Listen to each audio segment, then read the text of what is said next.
నమస్తే, నేను Roja. Welcome to special debate. మాటలు మంటలు పుట్టిస్తున్నాయి, రాజకీయ ప్రకంపనలు సృష్టిస్తున్నాయి. తెలంగాణ పాలిటిక్స్లో అధికార విపక్షాల మధ్య ఓ రేంజ్లో యుద్ధం కొనసాగుతోంది. ఇంతకీ అసలు పంచాయతీ కారణం ఏంటి?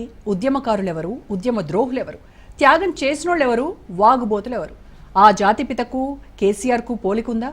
సీఎం రేవంత్ వ్యాఖ్యలపై తెలంగాణ సమాజం ఏమంటోంది? ఏది నిజం, ఎవరు నిజం?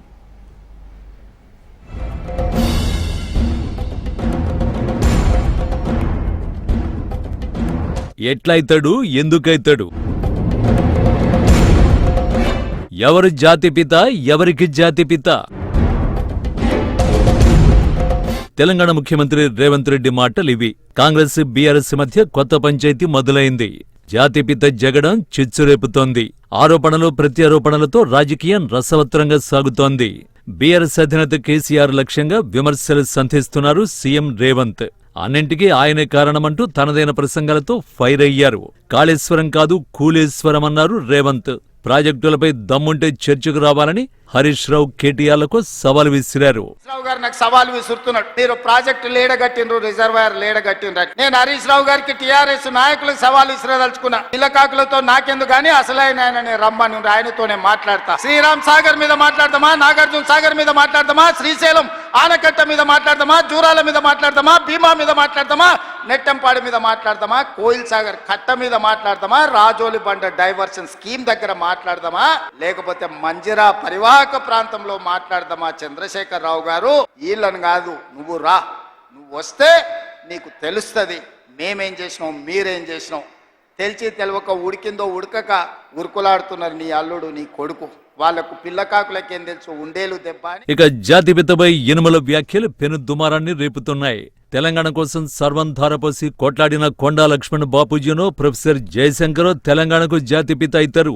కానీ తెలంగాణను జలగల పట్టి పీడించి జనం రక్తం తాగిన కేసీఆర్ ఏనాటికి ఖాళీరన్నారు. జాతిపిత గురించి మీకు తెలుసు కదా, ఆ జాతిపితకు మందు వాసన పడుతుందా? గుజరాతుల్నే మందు బంధు పెట్టించింది, అవునా? ఆ జాతిపిత గాంధీ ఆశ్రమాలలో ఉన్నాడు, నిరాడంబరంగా ఉన్నాడు. మరి ఈ జాతిపిత వాసన లేకుంటే నిద్ర లేస్తాడా? ఆ జాతిపిత ఎక్కడా? ఈ జాతిపిత ఎక్కడా? ఆ జాతిపిత ఎక్కడో చిన్న చిన్న దళిత వాడల్లో జీవితం గడిపితే 100 ఎకరాల ఫామ్ హౌజుల్లో ఈ జాతిపిత గారు ఉన్నారు. ఈయన జాతిపిత ఎట్లయితాడని నేను అడుగుతున్నా. అసలు పోల్చుకోవడానికన్నా పొంతన ఉండాలి కదా. పులిని చూసి నక్క వాతలు పెట్టుకుంటే వాతలతోని నక్క పులి అయిపోతుందా? జాతిపిత అంటే ఎవరు? పదవి లేకుండా సర్వం త్యాగం చేసి ఈ దేశం కోసము, స్వతంత్రం కోసము, తెలంగాణ రాష్ట్రం కోసం సర్వం దారబోసిన కొండా లక్ష్మణ్ బాపూజీనో ప్రొఫెసర్ జయశంకర్ తెలంగాణకు జాతిపిత అవుతాడు తప్పితే నోరు తెరిస్తే అబద్ధాలు చెప్పేటోడు, తెలంగాణ రాష్ట్రాన్ని దోసుకున్నాడు, 100 ఎకరాల ఫామ్ హౌజులు కట్టుకున్నాడు, 1,00,000 కోట్ల రూపాయలు సంపాదించుకున్నాడు, టీవీలు పేపర్లు పెట్టుకొని అబద్ధాలను విషప్రచారం చేసేటోడు తెలంగాణ జాతిపిత ఎట్లయితాడని తాటి చెట్టులాగా పెరిగినాయని నేను అడుగుతున్నాను. ముఖ్యమంత్రి కామెంట్లను గులాబీ లీడర్లు ఖండించారు. తెలంగాణ జాతిపితగా కేసీఆర్ పేరు తెచ్చుకుంటే బూతుపితగా రేవంత్ రెడ్డి పేరు సంపాదించారని మాజీ మంత్రి హరీష్ రావు విమర్శించారు. అసెంబ్లీలో రేవంత్ వాడిన భాష బూతు సినిమా కోసం రాసుకున్న స్క్రిప్ట్ లాగా ఉందని ఎద్దేవా చేశారు తన్నీరు. ఇంకా రేవంత్ రెడ్డి గారు భాష గురించి మాట్లాడినారు. ఇవాళ ఆయన బూతులు, అసలు ఆ బూతులు వినడానికే ఒళ్ళు జల్లరిస్తుంది. మీరు చూడండి, ఆయన బూతులు అసలు ఈ రాష్ట్రంలో నిన్నేదో పెద్ద నీతి మంత్రులు లెక్క మాట్లాడుతున్నాను. ఏమని ఇట్లా మాట్లాడొచ్చునా, ఈ రకంగా మాట్లాడితే మంచిదేనా అని చెప్పి నిన్న మాట్లాడుతుండు. అసలు ఈ బూతులకు ఆద్యుడెవరు? నువ్వు కాదా రేవంత్ రెడ్డి గారు? బూతులకు నిలయం చేసింది నువ్వు, బూతులకు బ్రాండ్ అంబాసిడర్ నువ్వు. మరోవైపు కాంగ్రెస్ పాలనపై కేంద్ర మంత్రి కిషన్ రెడ్డి మండిపడ్డారు. ఎన్నికల్లో ఇచ్చిన హామీలు అమలు చేయకుండా కాలయాపన చేస్తున్నారని ఆగ్రహం వ్యక్తం చేశారు. రేవంత్ది ప్రజాపాలన కాదని పేలవ పాలన అని విమర్శించారు గంగాపురం. పదే పదే భారతీయ జనతా పార్టీ ఇదే చెప్తా ఉన్నాం. మనం మీరు ఎన్నికలకు ముందు ఏదైతే గ్యారంటీలు ఇస్తున్నారో, గ్యారంటీలు ఇచ్చినప్పుడే ఏ రకంగా అమలు చేయాలనుకుంటున్నారో మీ దగ్గర యాక్షన్ ప్లాన్ ఉండాలి. మీ దగ్గర కనీసమైనటువంటి మరి ఇంప్లిమెంటేషన్ పాలసీ మీ దగ్గర ఉండాలి. అదేదీ లేకుండా ప్రకటించి ఈరోజు ఇచ్చిన మాటను అమలు చేయలేనటువంటి పరిస్థితుల్లో ఈ ప్రభుత్వము ప్రజలను మోసం చేసే దిశలో ముందుకెళ్తా ఉంది. ప్రజాపాలన అంటే ఏంది? అప్పుల పాలన.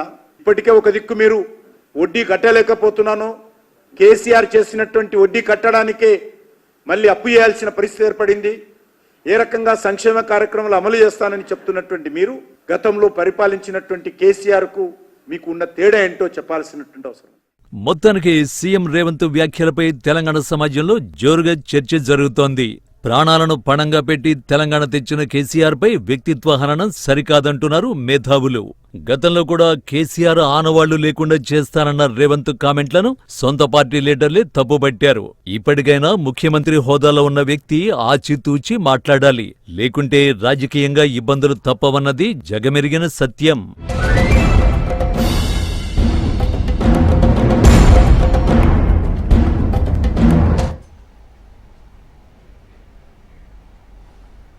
రైట్, ఇక ఇదే అంశం